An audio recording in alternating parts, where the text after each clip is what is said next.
Okay, there's a lot of don'ts when it comes to setting up events, but if I'm asked to sort of boil it down to a few, the first thing is do not fly by the seat of your pants. If you are going to run an event, there are going to be lots of moving parts, and if you're the event organizer, you need to know exactly how they're going to knit together, who's doing what, and when that should happen. Do not go into any event just thinking, oh, we're going to wing this, because you are on the road to ruin. The second thing I would say is don't leave anything to chance. I am a bit of a spreadsheet nut, and I have everything written down. Who's doing what, how much it's going to cost, and I know where everybody's meant to be at any given moment. So there we are. Don't fly by the seat of your pants, and don't leave anything to chance. The devil is absolutely in the detail. You'll hear that phrase many times in event management. Just take it on board and believe it.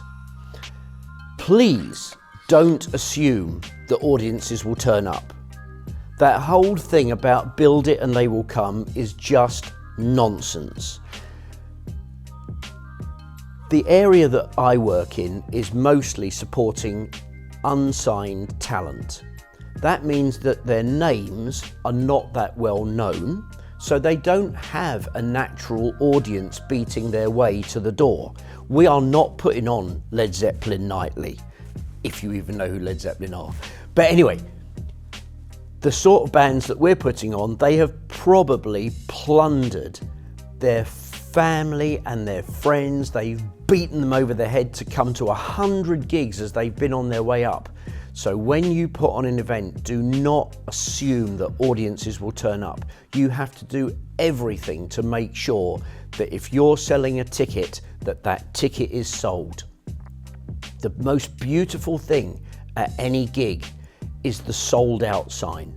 And you know, the best thing in life, if you want to generate an audience, is to actually say that you're sold out. As soon as you're sold out, everybody wants to get through the door.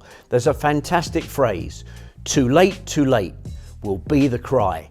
The man with the tickets has passed me by. So you make sure that every single gig that you do is sold out. And one of the clever tricks there, by the way, is definitely choosing the right size venue. How many people are ambitious and they say, oh yeah, I'd love to play the Jazz Cafe. I'm going to use some London terms here. I would love to play the Jazz Cafe. I'd love to play Coco. Wow, so ambitious. Of course they'd love to. But you know what? If they went for 100 capacity or a 65 capacity venue like the Green Note, for instance, they would have a sellout on their hands.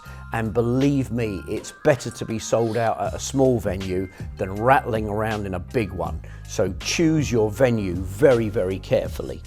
Very important, this one. Don't be uninsured. So many people that put on gigs don't get public liability insurance. What happens if someone gets hurt at an event that you're organising?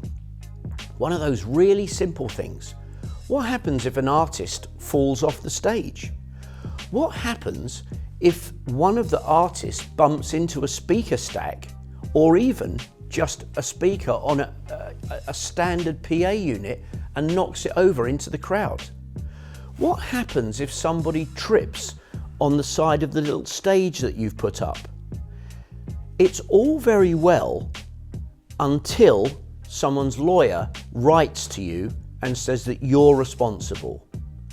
Please go in with your eyes open. Make sure that everything is contractually tied down, and make sure that you are insured. Running events is not a game for amateurs.